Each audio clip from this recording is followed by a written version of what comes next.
my dad, he had a business trip in Memphis of all places. And so he asked me if I wanted to go with him. I was probably 7 or 8 years old at the time. And we're in the hotel room and he says, Riley, grab the little hotel robe, come downstairs. And I'm like, okay, thinking I'm about to get like a manicure or something. I'm like, this is awesome. No, we go down there and it's in the middle of December and we go down to the pool, which is outdoor pool. And he pulls back the little plastic cover that's over the pool and he says, jump in. And I'm like, Dad, I'll literally die if I jump in that pool. And he says, no. He says, this is your first mental toughness test. He says, you're going to jump in. You're not going to chatter your teeth. You're not going to shiver. You're not even allowed to say, I'm cold. And so I'm sitting there like wanting to call my mom because my mom would never let this happen. But I ended up jumping in the pool. I tread water for probably 5-ish or so minutes. And finally, he let me come out. And I'm sitting there still confused. Why did you just make me do that? He said, I want you to realize there's no such thing as being cold. He said, there's such thing as absence of heat. But cold is just a mindset. And once you can realize that, you'll be stronger for it. Everyone, Dr. Josh Axe here. Welcome to the show. Today I've got a special guest, Riley Gaines. Riley is a 4-time SEC champion in swimming, and she is leading the women's rights movement for sports. And we're going to talk about a lot today. We're going to talk about faith. We're going to talk about growth. We're going to talk about standing up for what you believe in and a whole lot more. So Riley, welcome to the show. Well, thank you so much. I'm happy to be here. Well, one of the things, I think that we started off talking about is that I got undergrad degree at University of Kentucky. So did you. Now I'm going to date myself. Mine's probably about, 18 to 20 years later. I graduated in 2003. I was 3 years old at the time. Wow. So I graduated in 22. Okay, 22. So a little bit of an age gap there, but we both have that in common, and we're both Nashvillians. And so you're kind of the north side of Nashville. I'm on the south side of Nashville. But was excited when you agreed to come on the show and share a little bit about your passions and what you're up to. Oh my gosh, absolutely. And hopefully we can both agree that Nashville is the best city in the entire country. Yes. And we can both say go Cats. That's right. No one here is going to be singing Rocky Top, which is always a good thing. Yes, I've loved Nashville. We talked about there's so many people moving here that we know constantly here. We talked about people like Nick Bear and others who are moving here, and so a lot of great people. And on this interview, I wanted to talk about some of what you're up to, fighting for women's rights, but I also want to get into some other things. I want to talk again about your faith. I want to talk about you just signed a deal to do a new podcast. So I want to talk about sort of your future and what you're excited about and how to change the world. But the first thing I wanted to get into, and it's something that I've noticed and really admired about you, is that you're not a person that is focused on chasing the money or chasing followers or fame. When I look at a lot of times when people say, when you look at Gen Z, the number one thing Gen Z wants to be are influencers. And a lot of times the goal is, hey, I want to have 100,000 followers on Instagram or YouTube or, that's sort of the goal. But for you, what I've seen is that you said, hey, this isn't right. This thing in the world, it's not right. I want to do good in the world. And sort of the following and some of those other things started following you. Tell me sort of my assessment of that and how true that might be. Well, you are certainly right. This stance that I've taken, it doesn't come with money or any of the things that I think people think of when they see someone who's on the news doing these things. No, what this comes with is really vitriol. It comes with death threats. It comes with people showing up to my house on my doorsteps, hate mail, drones flying above my house. Oh. Gosh, I've been punched. I've been spit on. I've been held for ransom for 4 hours where these protesters demanded that I had to pay them money if I wanted to make it home to see my family safely again. So that's certainly not pleasant by any means, but you're exactly right. I think we're at a time in our country, really the world, where people are desperate to hear the truth. They're hungry to hear the truth. Common sense, really. And so it blows my mind that now I have, just as you said, for simply taking a stand for what I believe is right and fair and just and moral. I've built this platform with, millions of followers, which is crazy, again, for simply saying the most basic of things. And so what I've seen since taking this stand is that the following, it certainly follows the stance that you take. And if you do it the other way around, clearly you're not in it for the right reasons. And I think what we see throughout this country is if you're not in it for the right reasons, you can crumble pretty quickly and easily. But if you have truth on your side, and again, common sense, and logic and reasoning and science and lived experience, in my case, then it's really hard to tear you down. Yeah, I tried to think about this as the approach of a dad now too. I'm a girl dad. We just had our, I know I introduced you to Chelsea and our newborn when he came in 4 days old. And so I've got two girls, and I try and put myself in the position of if I were a dad watching sports, watching my daughter compete in something like high school sports. And if there is a biological male competing against them, and in some cases, when you're talking about certain sports, whether it be soccer or others where I've seen this, an actual case of harming my daughter unfairly. I mean, I'm not okay with that. And so I think that, common sense says this isn't okay. Somebody who's thinking with any level of morality and ethics has to say, this isn't okay. And one of the things that's sort of blown me away about this whole debate is that somehow it's become political when generally, why would it be political? It's just generally, we know it's unfair for a man to compete in women's sports. Why do you think this has become such a political topic when really it shouldn't be political at all? You're exactly right. That's what I initially thought. I thought, there's no way this issue becomes political. Of course, I knew legislation would help curb a lot of these problems. You have to put policies in place, but I thought this was something that both sides of the aisle would kind of champion and take on because like we've discussed, I mean, it's fairly common sense, but that is not the way that this issue, really a lot of the issues surrounding this gender ideology movement, that's not the way these have gone. It has become completely partisan with the of course, conservatives typically, at least partisan in terms of our politicians. I don't think it's partisan among the general public. Yeah. I do believe the general public still acknowledges, every poll shows at least 70% of Americans agree that allowing men into women's sports is wrong and harmful to women and the rights that we so long fought for in sports, especially. But if you just see how our politicians vote, this has become partisan.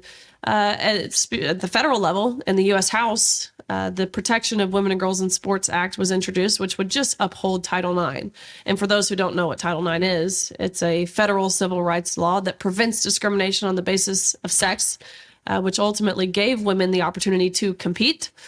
But this bill, it fell entirely on party lines, meaning 219 Republicans voted in favor of protecting women and girls in sports, and all 203 Democrats, every single last one of them, voted in opposition of protecting women and girls in sports, which just kind of shows you this issue.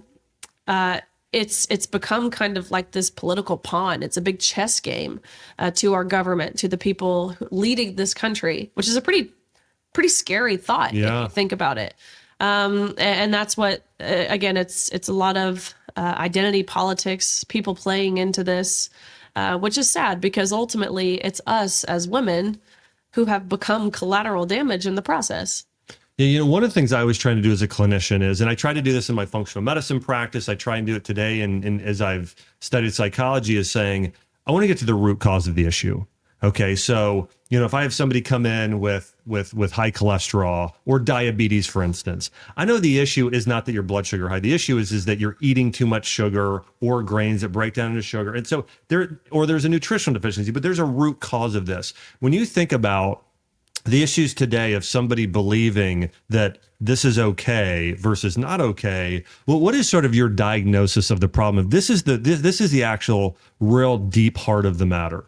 Money. To put it quite frankly, that's absolutely what I believe this is. Speaking, about the NCAA, they don't want to lose federal funding. They don't want to deal with lawsuits, which I think shows how cowardly the people leading this country, again, the people in power, like the NCAA, a very powerful organization.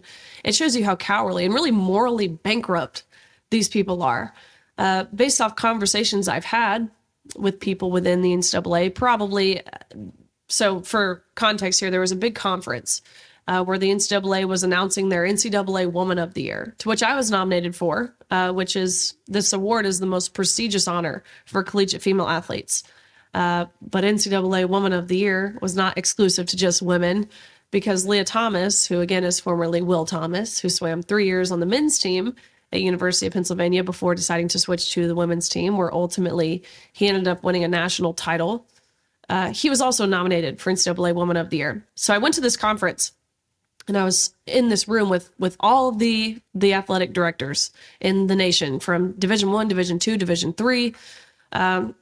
I started having conversations with these athletic directors, and every single one of them, every single one, came up to me and said, thank you for doing what you're doing. Keep going, keep fighting, keep pushing.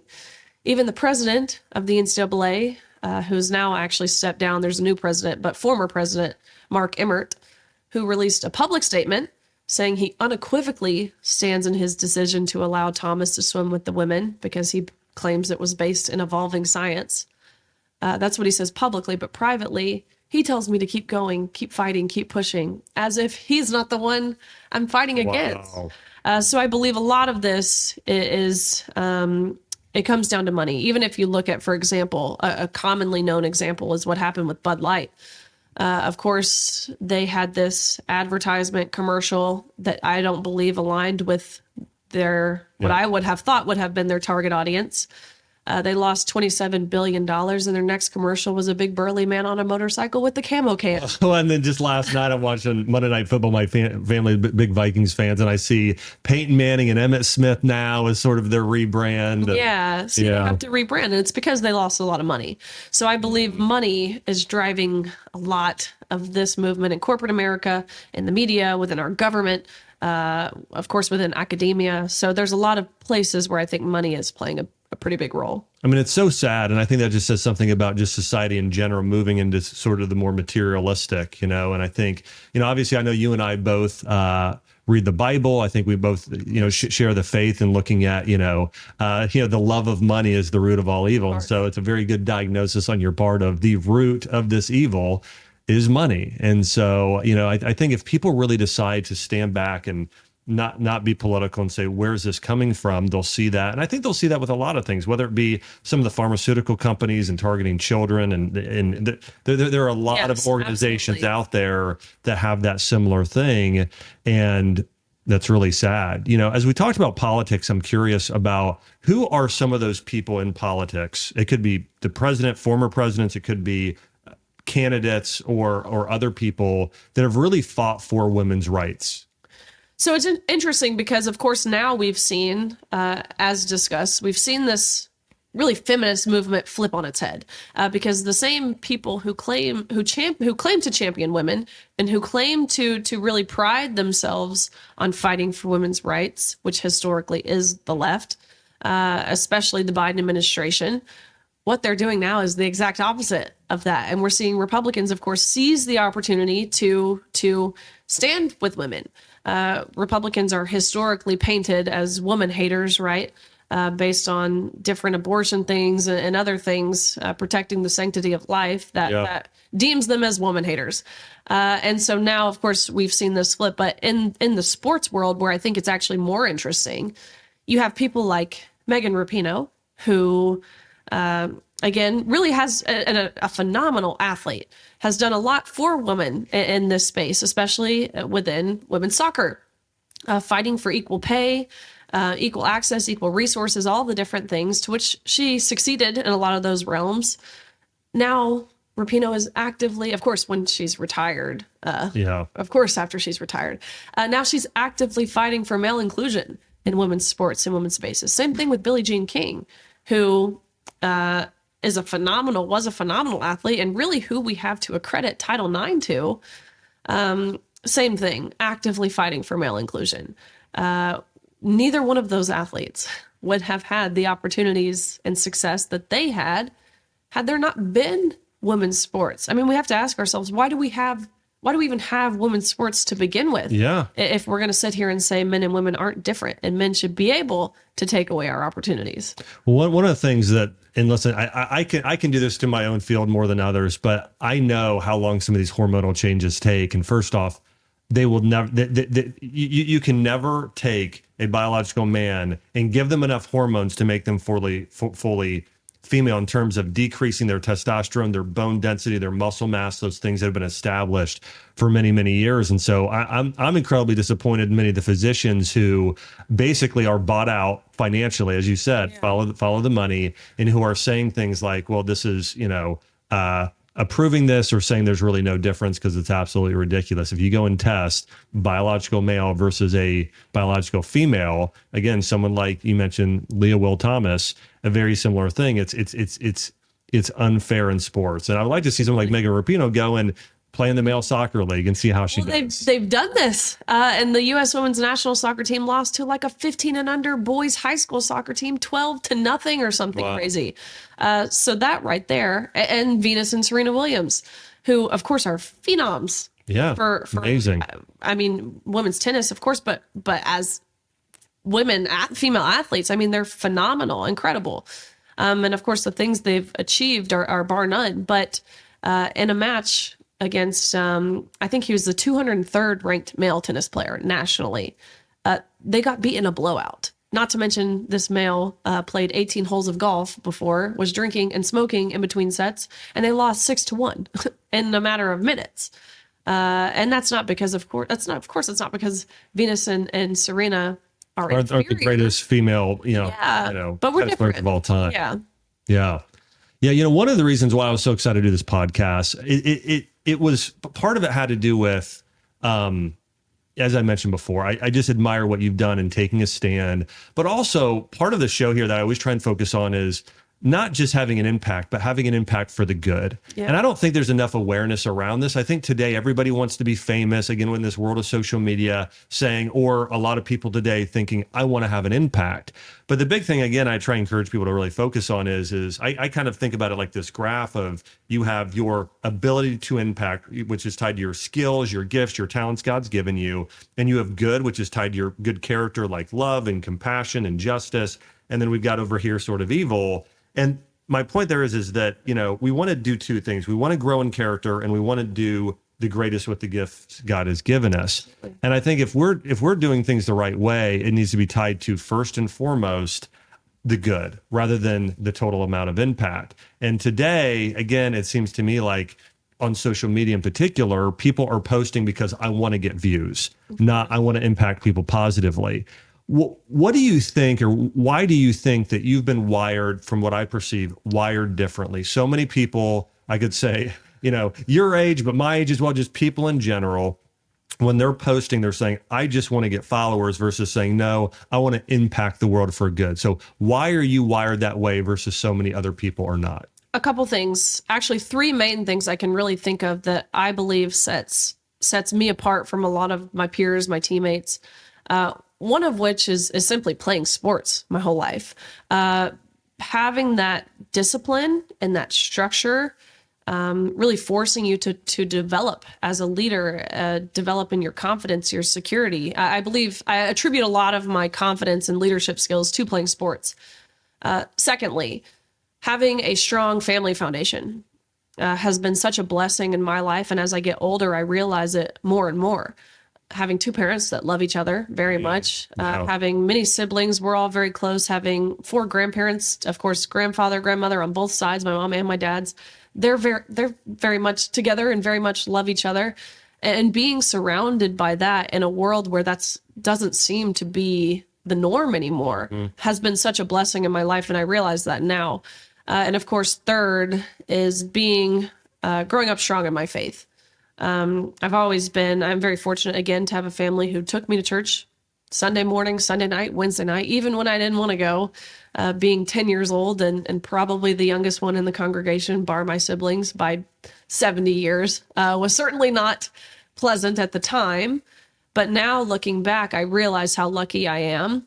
And again, having that foundation, but really this past year on my own to a degree without my family's influence, having kind of this spiritual awakening. I think those 3 things have led me to this path of not just success in my sport, but for standing for what's right, seeing an injustice and being willing to call it out, being willing to say the emperor wears no clothes, which we've reached a point where people aren't willing to do that now for a variety of reasons. But I still see it worthwhile to stand for what's true and again, what's right and what's just. Yeah. You mentioned spiritual awakening. What are some of those things maybe you've been awakened to through this?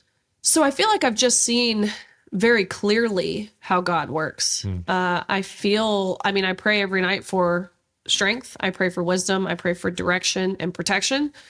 And it's so crazy because I truly feel as if he's provided me with those things.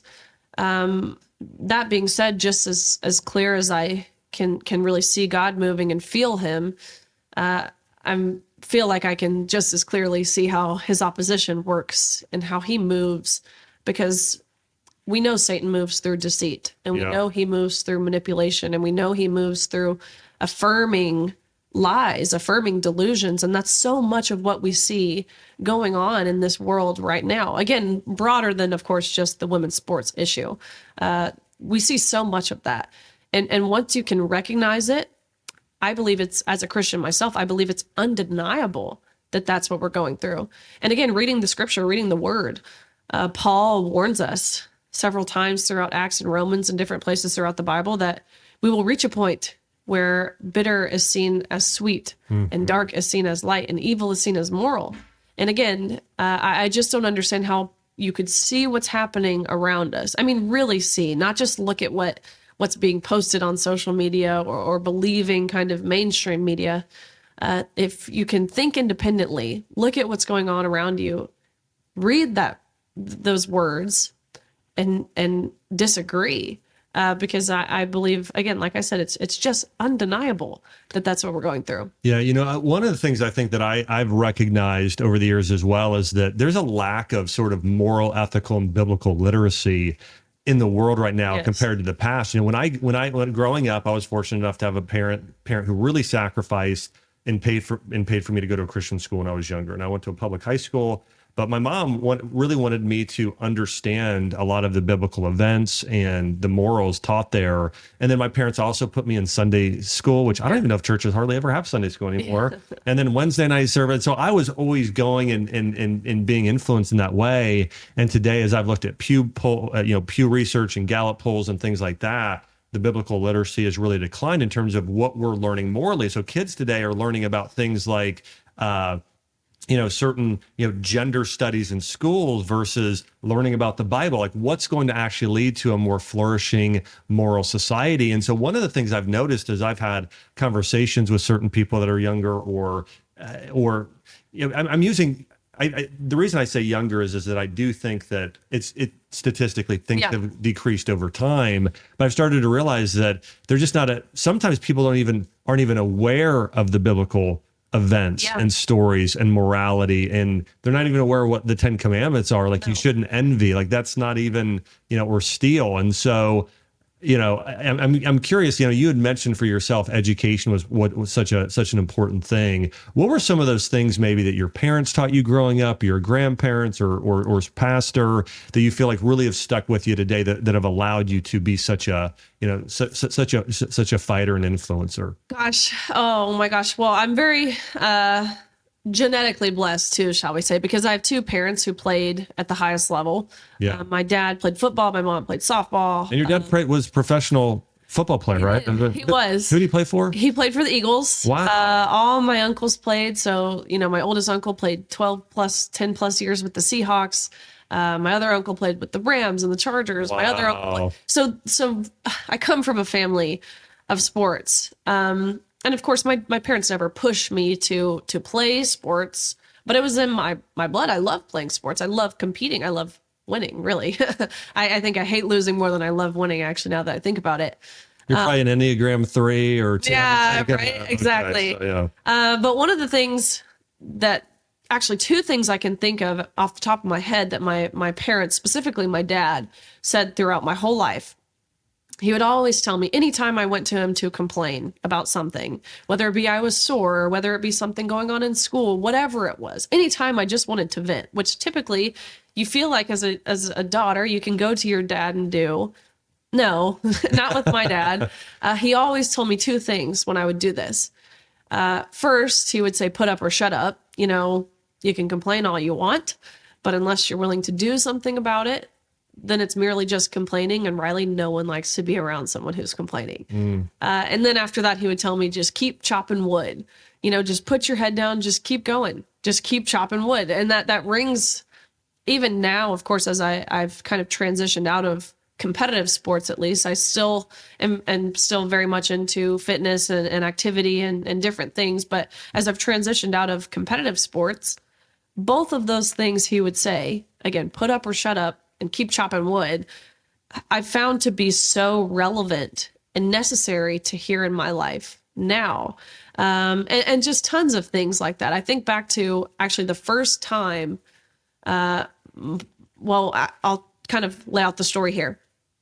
My dad, he had a business trip in Memphis of all places. And so he asked me if I wanted to go with him. I was probably 7 or 8 years old at the time. And so I decided to go with him.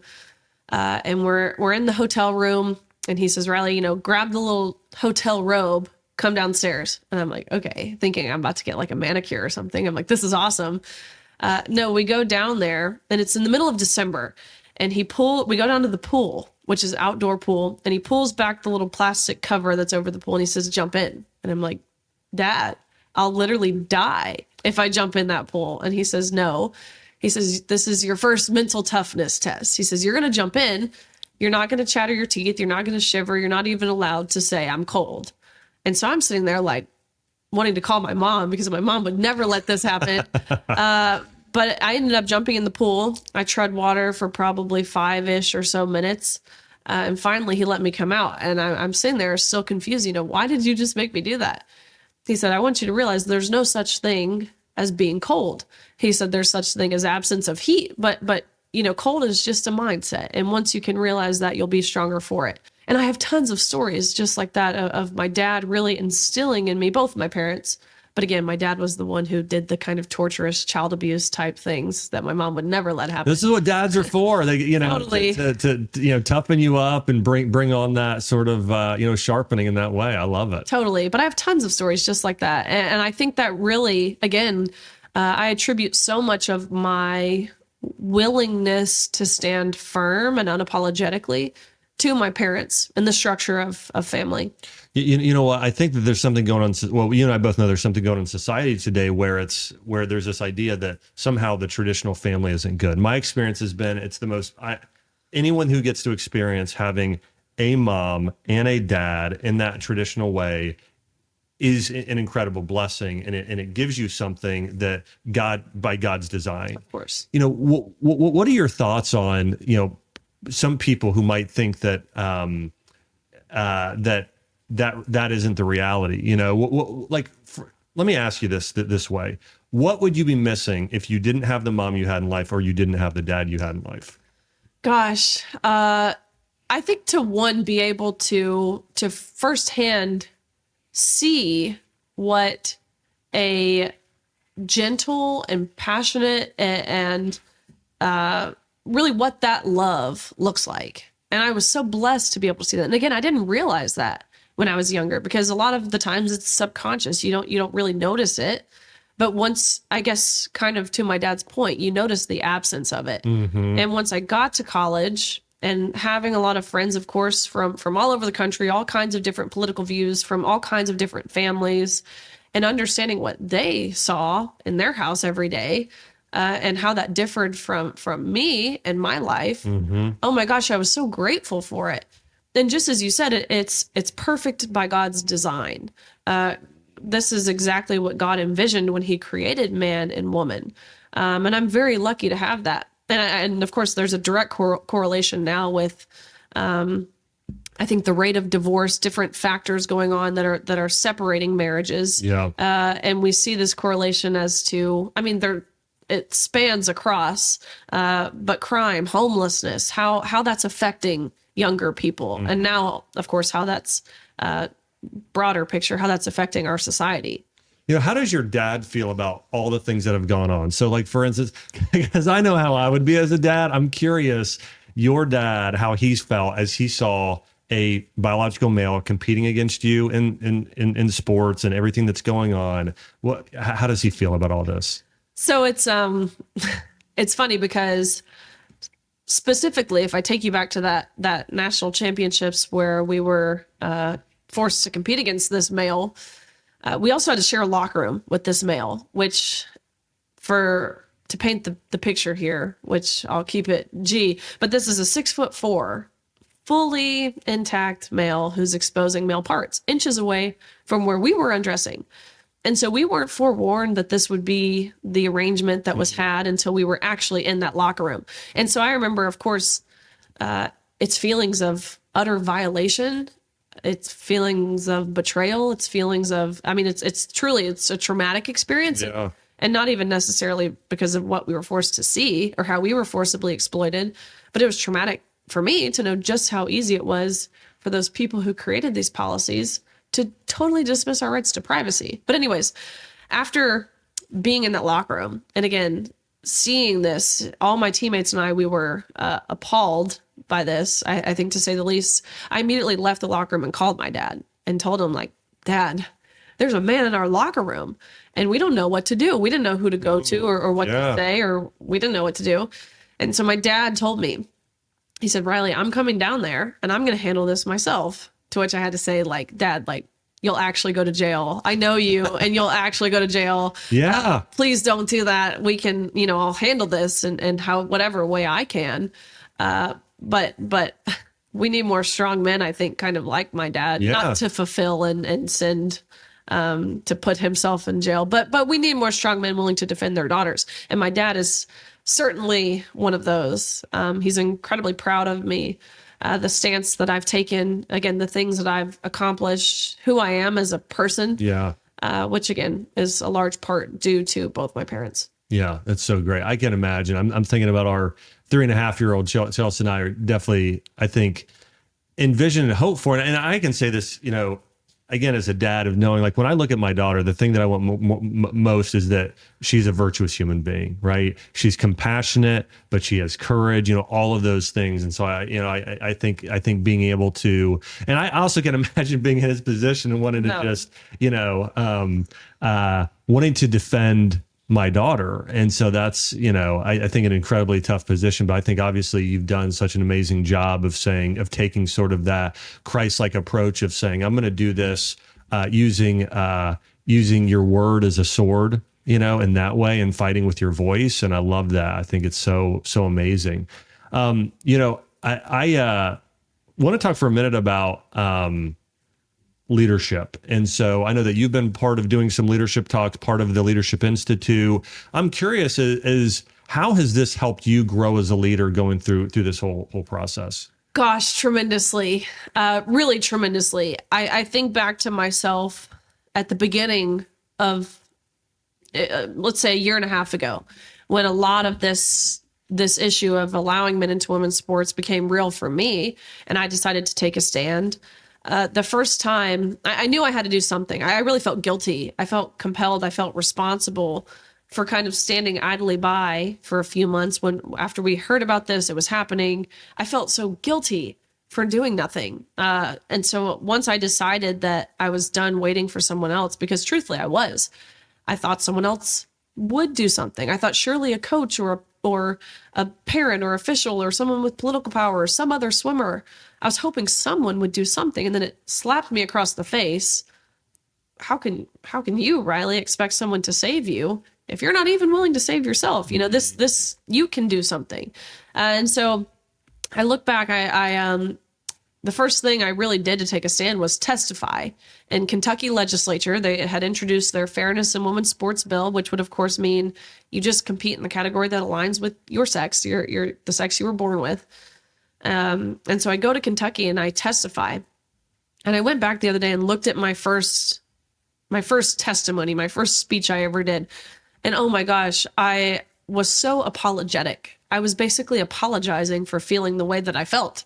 I was, I had to prerequisite every sentence by saying, I don't wish any harm on anyone and I support, but I didn't even really, like, reading that. I'm like, why was I apologizing for how I felt? Why was I on defense when really I should be on offense here? So I have developed so much as a person, as a leader. And that's what this country needs. We're in dire need of leadership. Whether that be, again, if we look at these presidents of these universities recently, which shows you how far academia has gone. We have presidents of what used to be considered prestigious universities who aren't even willing to say that calls for genocide go against their codes of conduct. But don't you dare call a man, because that is grounds for expulsion, and that's hate speech. But calls for genocide is not. Again, leaders of this country, we have declined in strong leaders. I think it's urgent that we develop leaders, whether that be, of course, a big push of mine has been fighting for or trying to develop leaders in my generation. Because just as you said, which I think was really interesting and got me thinking, a lot of the times these young people, they don't even necessarily know right from wrong because we have been deceived, which is pretty dangerous. You know, we have people, a whole generation full, who don't know the word, who aren't properly educated, or at least understanding historical fact, which is incredibly important to prevent it from repeating itself. We have a whole generation of this, which is dangerous. When, you know, I think people often say it's our generation that's going to ruin this world, or whatever they might say. But I believe it's the generation who came before us, who actively and purposefully, I would say, deceived us. And so trying to spread his word first and foremost, his message, his gospel, but we do that through objective truth. Spreading biological reality and, of course, biblical truth. You know, I think a lot of it comes down to mismanaged priorities. You know, I think that there are a lot of people, whether it be Gen X or baby boomers or people that have, you know, millennials and Gen Z, if we're talking about generationally, that said, you know what, we're going to try and keep up with the Joneses. Our biggest priority is we're going to have both parents leave the home. We're going to have both parents leave the home, start working. We're going to put our kids in daycare, and we're going to let society, we're going to let the schools, we're going to let media start to raise our kids, rather than us saying, no, it's not our third priority. It's not our second. It's literally our number one priority. I think Chelsea and I really think about this as well. And I think that I try and be sensitive around this topic. At the same time, I try and always speak the truth around this of, you know, when we talk about, for instance, you know, successful female entrepreneurs, one of the things that happens is that's part of wisdom is knowing what the trade-offs are. Okay, well, if you go work full-time and the husband works and they're in daycare, well, there are studies showing those kids have a higher risk of ADHD and mental health disorders and not being able to regulate their sympathetic and parasympathetic nerve systems, and later on trouble not as successful at learning. So my point there is saying, and that's only one small part of it, but also saying, hey, it's our job as parents to get you in the best possible school we can, whether that be a public school or a private school or a Christian school or homeschool. And we're going to do our best to make sure that you're trained up in character and virtue and understanding morality. And, you know, my wife's family did an amazing job of this. Her mom and dad would sit down on Wednesday nights and at dinner, and they would teach their kids. I think a lot of parents today, they want their kids to be their best friend, rather than saying, no, I want to be the best mom or dad I can have. And to what we talked about earlier, I think one of the things that I've really realized as it comes to parents, I've studied a lot of Chinese medicine, and there's a lot of principles actually that sort of overflow into this. And that's, there's something called yin and yang.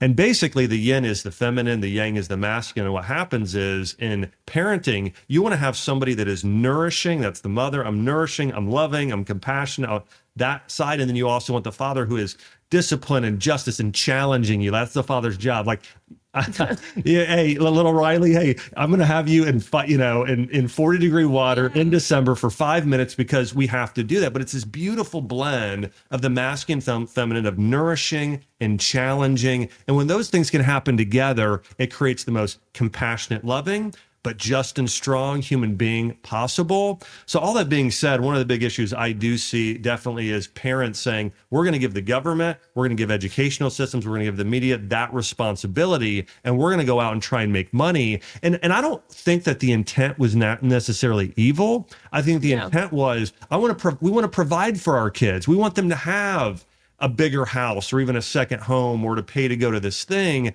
But it's still shouldn't be the number one priority, versus saying, no, listen, we'll actually sacrifice some money in order to sow into our kids, spend time with our kids. And I think what happens too, this is something I've noticed, when parents trying to be their kids' best friends when they're younger, they end up not being as close later on in life because those parents didn't create structure and discipline and actually bless their kids, versus a parent saying, no, we are going to be great parents. Well, later on, when those kids get in their 20s, their kids do become their best friends. Like I've seen that with my parents, with Chelsea's parents, with our family. And so I think a lot of times people have that backwards. I totally agree. And it's interesting, this whole yin and yang concept, because they complement each other. They work so perfectly. They complete each other. Yes. One without the other. Of course, there are still good things, but it's and again, it goes back to the family structure. You know, if you, I think a lot of times, and again, there are times it works and it works beautifully, but a lot of times when you just have one parent doing the one thing, it's very hard for one parent to play both roles so perfectly. But yeah, they complement each other. So I think that's incredibly interesting. And I think we've reached a point too where as a society, and why we see this, this movement really taking precedent, taking control, is because we've emasculated men. And it's the feminist movement that's done it. We've emasculated men. We've deemed masculinity as toxic, as bad, as this undesirable trait for men to possess.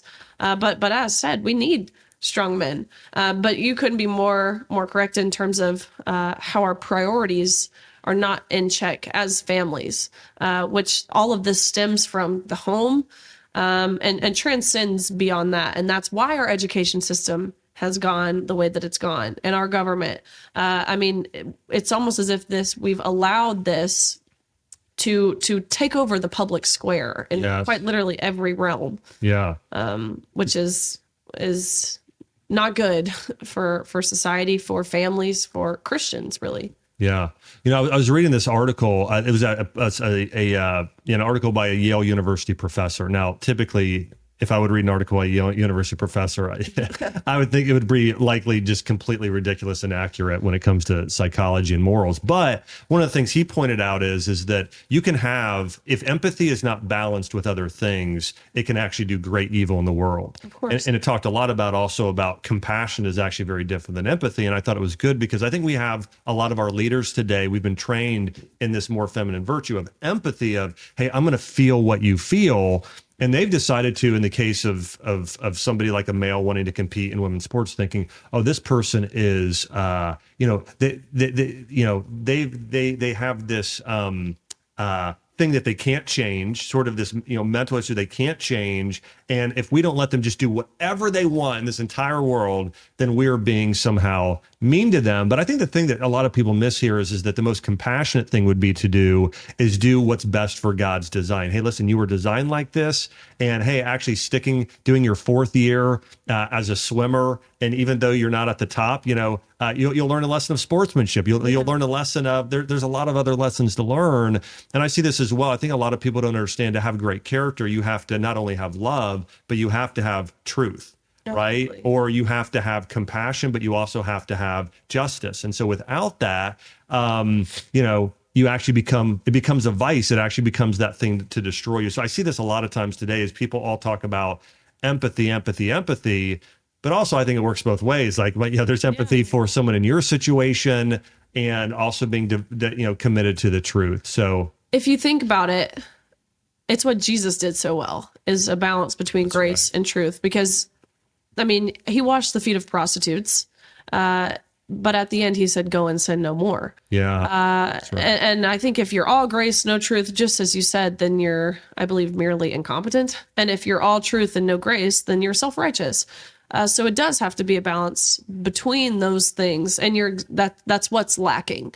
People are struggling with how to balance these things, and it goes both ways on both sides.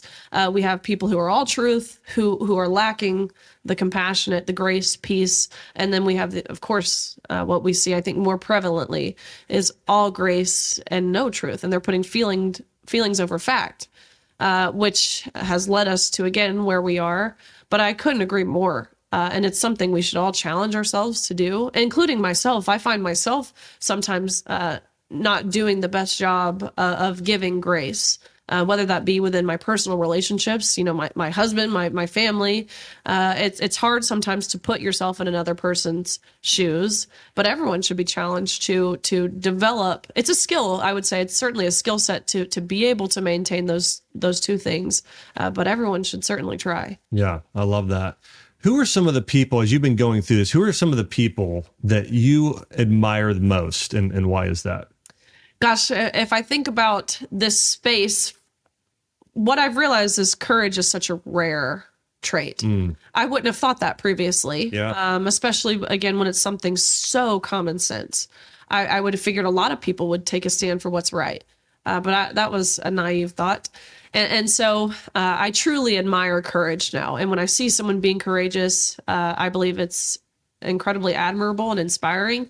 And so one person who has done just that, her name is Sage Steele, who's an ESPN reporter, who I think a lot of her, when I first saw her courage shine through was during COVID and a lot of the BLM movement and different things. And as someone who is mixed herself, biracial herself, I think she saw a lot of what was being pushed through ESPN, which is of course Disney owned.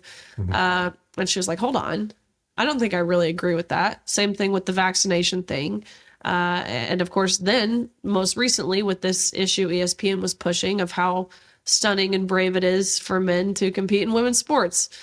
She saw all this happening and she's like, hold on, this isn't right. This isn't what I, as a Christian, believe in. And she took a stand for truth. I won't say she took a stand against anything. She took a stand for what's right. And after watching her do that, that inspired me so much. And there are several just like her. David Pollack, who is an ESPN reporter, has now done the same thing. Michelle Tafoya, who was a incredible reporter. I have a lot of admiration for those in media because I know how corrupt and how really just illogical, irrationally driven a lot of the whole media movement is. So I have a lot of respect for people who can and have taken a stand. Yeah. Yeah, I love that. I think that, I felt this way personally as we were going through sort of the COVID mandates. I had a level of, wow, there are so many people who lack courage. And I think that was a challenge. At the same time, I saw this, in a good way, God sort of separating the wheat from the chaff and allowing sort of those people that were going to go ahead and stand up for what's right start to shine and stand out. I had this pastor who I was talking with and talking about, that season we were in the midst of that and a lot of the other things as you've gone through and we were going through in the world. And he said, my mindset has been, what a blessing to be able to be a light in these situations, because he said that's when leadership shines. He said, if Abraham Lincoln, for example, wouldn't have gone through the Civil War, we may hardly know who he is today, or Martin Luther King Jr. or many others. And so I think that one of the things that I've tried to change my mindset about is, hey, you know what? What a blessing to be able to stand up for what's right and be that person. And again, I've seen you just, be a bright shining star in that way. And so I'm curious as if sort of you had maybe even that shift of thought of rather than trying to stay away from that cancel culture or that controversy instead of, starting to embrace it. Gosh, of course. And I certainly see that now, and that's becoming more evident day by day, especially as people, parents come to me, female athletes themselves, coaches, really just concerned citizens who are concerned about the future of our country, the future for their children. They'll approach me and say, thank you for doing what you're doing. You've inspired me. And that makes it all worth it. That makes all of, again, the terrible things that I've described that I've had to endure from taking this stand, that makes it worth it. And for the longest time, I didn't feel prepared. I didn't feel equipped. I didn't understand anything about our government. I knew we had 3 branches, but that's literally all I knew. And when I had to take, my Comms 101 courses, which was the public speaking courses in college, my face would turn the color of a tomato when I had to speak publicly. But I realized pretty quickly that God doesn't call the equipped, he equips the called. And if he brings you to it, he will certainly bring you through it. And once again, feeling his hand on it, his protection, again, the way he's provided me with strength and wisdom and direction and those different things, I mean, it's like Esther, right? Which is kind of cliche, and a lot of people say it, but for such a time as this, just as God equipped Moses, who led the Israelites out with Aaron and his staff, just as he equipped Joshua, who he promised a victory over the Canaanites, and just as he did equip Esther before she was brought before the king, so will he equip us if he brings us to something. And it's disobedience to not follow his calling. Yeah. And I'm sure we've had this time in our life, or I know that I have, but at the same time, I try and think about, there are probably a lot of other people that are being called, but they're not answering the call. Right. And so I think that one of the things I would encourage everybody to do and think about is is God calling you, and what is he calling you to? And typically the bigger the mountain, the greater the opportunity for God to shine and for you to be a hero in the situation. And, one question I would have for you, just for everybody listening is how do we show courage? Like we talked about this earlier. I think a lot of times people are saying, I want to build up a following, or I don't want to get canceled. It's one of two things. Either I want to build a following for myself, or I don't want to get canceled. Okay. What is your advice on the best approach to take to impact the world for good as you have? Well, first of all, speaking to the whole I don't want to get canceled thing, I thought this. It's a very natural thought. I don't want to be ostracized. I don't want to lose friends or lose my opportunity to get a job one day for simply saying what I think is true. And those threats are real a lot of the times. But what I've realized since taking the stand that I've taken publicly, I was so wrong to think that, because really the support is tenfold from everyone. People who you wouldn't think would necessarily agree with you. Again, it's just about being willing and able to say the emperor wears no clothes, which we certainly need more of. I think a lot of people confuse courage with fearlessness.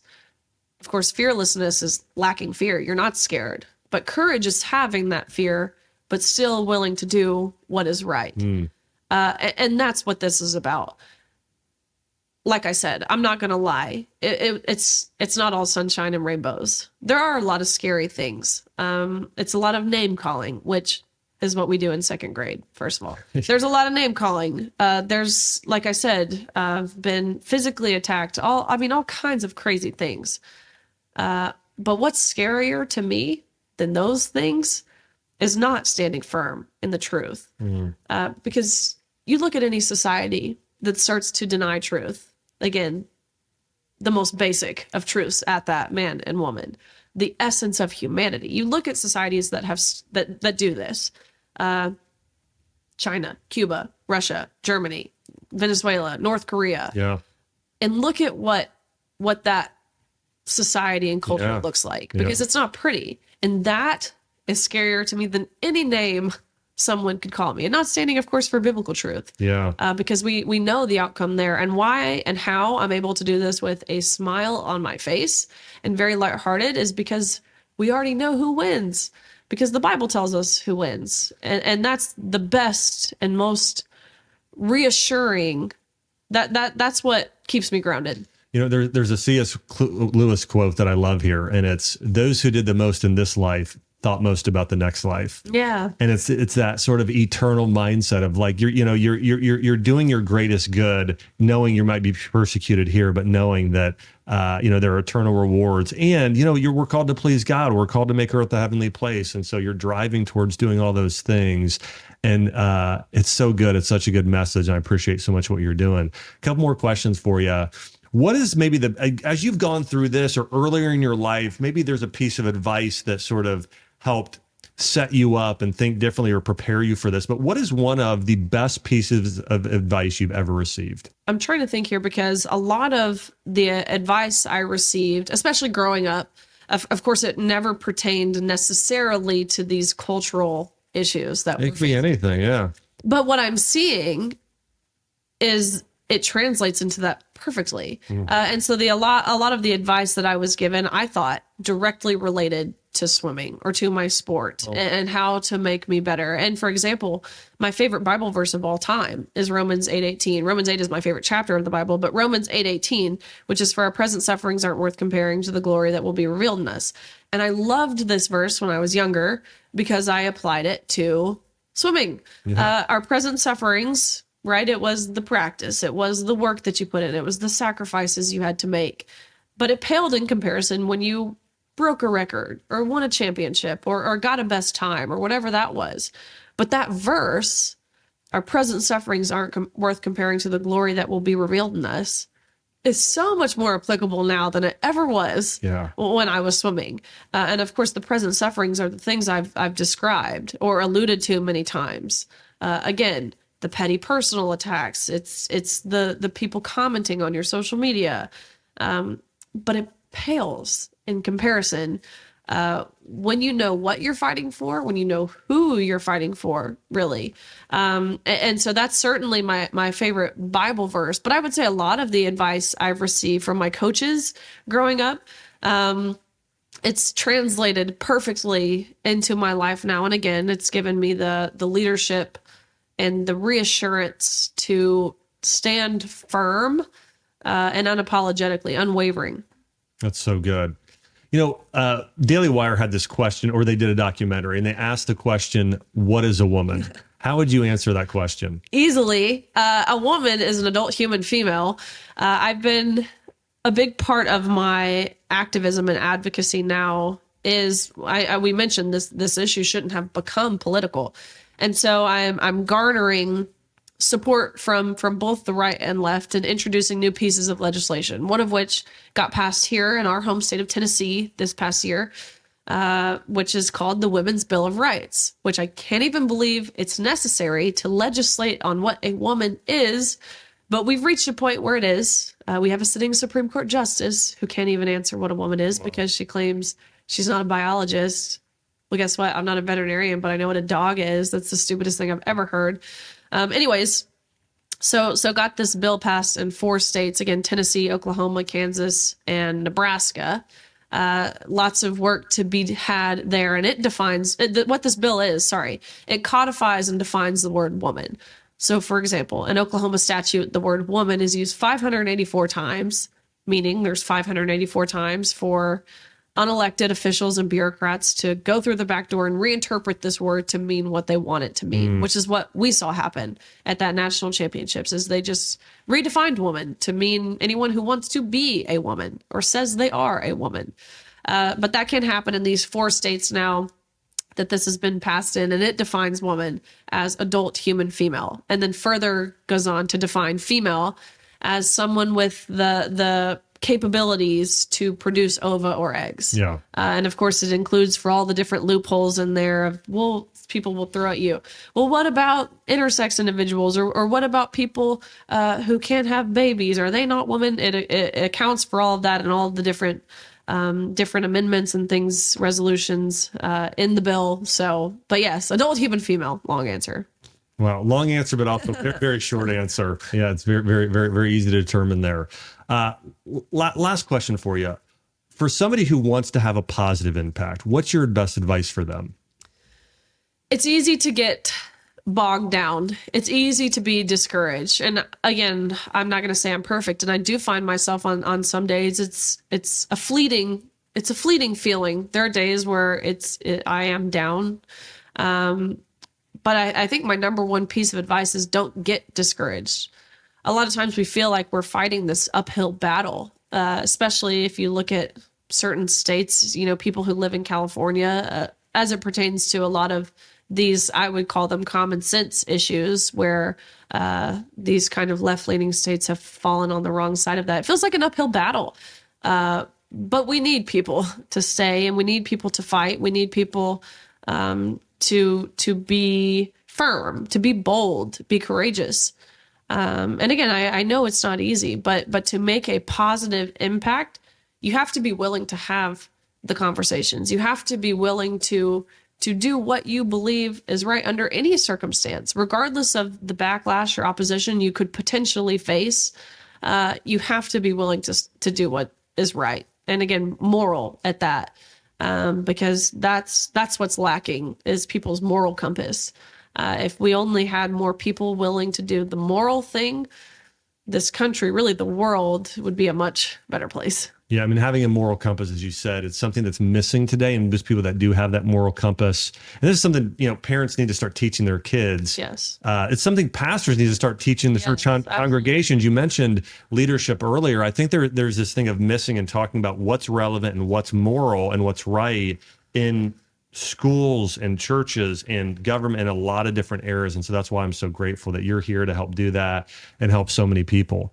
I actually have a few more questions, if you don't. So one other thing I wanted to ask you about is, if I were to ask you, what is your purpose and your why? Like, why are you doing so much of what you're doing now? Gosh, my why. I think about my younger sister, who is the Tennessee state champion in gymnastics, being married for a year and a half. I think about my future daughter, who I can only hope to have one day. That's who we're fighting this for. I also think about, of course, the women who came before me, who fought relentlessly so I could have the opportunities in sports that I was able to have. And of course, the present female athletes, specifically talking about this issue, the present female athletes who are effectively silenced through different means, however, again, they're the governing bodies or the universities or the people in power, however they can keep them quiet. They're doing it. It's working. I'm fighting this for them who don't feel like they have a voice. Being a voice for the voiceless is what I'm trying to do, and what I feel like I have been doing, because a lot of this, as said, I've approached this very selflessly. It's not about personal gain. It's not about financial benefit. It's not about moving myself up in the political world, because who in the world would ever voluntarily want to work in politics? It's not about any of that. It really truly is about doing what's right for the right thing. And that right thing to me is the next generation. That I think is the most important why we fight this. It's so good. One of the interviews I saw you do with Jordan Peterson. I love so much of what he does and teaches. How was doing that interview with Jordan? Is he someone you follow and that you've learned from over the years? Gosh, he's become a great friend now, and really someone I look to for advice.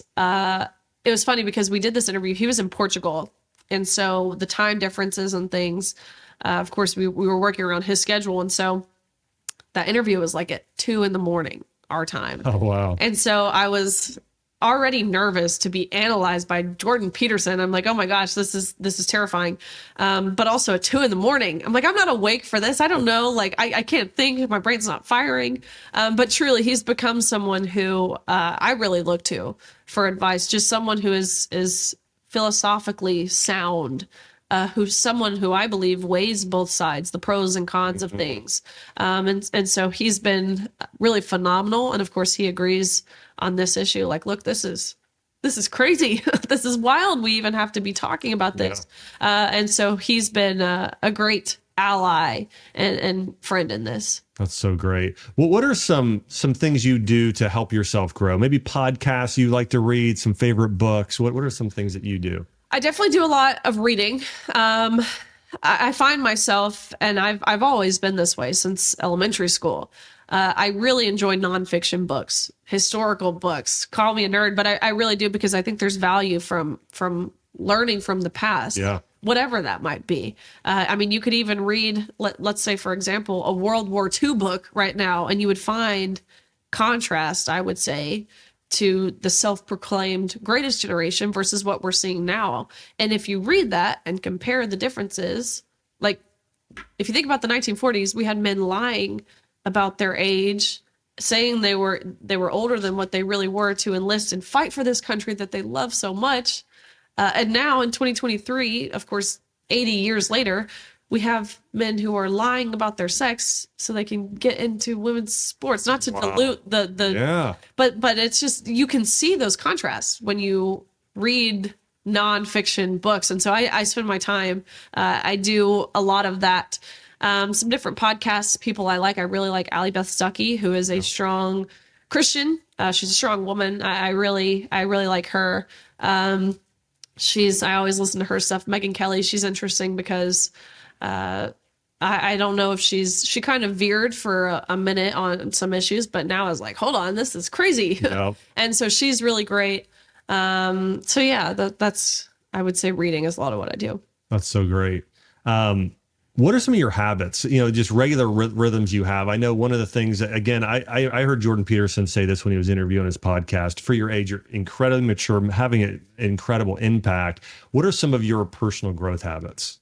So something I do every day is work out. That's a big part of me. It's a big part of, I believe, it gets your brain moving. Of course, it keeps your body healthy, which I think translates into how you think, what you say, how you feel when your body feels good. Yeah. So I work out every single day, whether that's running or lifting. And I'm very fortunate to have, like I was mentioning about my family, every day, my family works out together. And so it's my mom, my grandma, my dad, my older sister, and it's so fun. And so I think keeping it fun while also working hard is it's always interesting. It's a good time. Even this morning, for example, we all worked out together. And so definitely that's I would say a habit, a routine of mine. Keeping a routine, I think in general is important. Maintaining schedules, at least it works for me. Yeah. And I certainly appreciate routine. My diet is important to me. I won't say I eat perfect because I certainly have a sweet tooth, and growing up a swimmer, you always have a swimmer's appetite. Yeah. You can eat whatever you want, but now that that's over, diet is important, sleep is important, all of those things in terms of schedule. But that's kind of probably what I would say my habit is maintaining fitness, I would say. Any spiritual habits, other sort of? Of course, I wake up and go to sleep every night and pray. First thing, last thing I do. I, of course, read the word. My husband and I, we have started a devotional together, which I think is important because, speaking to my husband, he's from England, where faith isn't as prominent there as it is here in the Bible Belt, where a lot of people go to church. Of course, we're not all perfect Christians, but there's a lot of churchgoers here. But in England, that's not really a thing. I think only 5% of people go to church in England. And so coming to the States, we've wanted to grow together. And that's certainly what we're doing. And so we're doing a devotional right now. Believe it or not, it's actually called Stand Firm. And kind of guiding us through a lot of the things that we're seeing culturally happen now. But again, within our own personal lives, within our own relationship with God, how we stand firm. And so that's been, it's been fun to grow in that way as well. That's so great. I love that. One of the last things I want to say is, I've got as I told you earlier, I've got a 3.5-year-old. You got to meet my 4-day-old here. I would, Chelsea always talk about this. We want our daughters to be brave, courageous, compassionate, and make a difference in the world. And so you're one of those people that I'm excited that they can model in the future. So thanks so much for all that you're doing for women, for my daughters, for my family, and appreciate you taking the time to come on today. Well, congratulations to you. Very, very exciting stuff going on in your house. But thank you. That's exactly like I said, that's who we fight for. So I very much appreciate you and what you do. Awesome. Well, thank you. Well, hey, everybody, thanks so much for being part of the podcast today. I want to say thanks so much to Riley Gaines for sharing her wisdom with us today. And if you're watching on YouTube, hey, please leave a comment. Let us know one of the biggest pieces of wisdom that stuck out to you or something that Riley said. Would love to hear from you on that and get your feedback as well. Hey, if you're listening on iTunes or Spotify, hey, don't forget to subscribe. And if you love this episode, share it with a friend. Thanks so much for listening. I'll see you next week.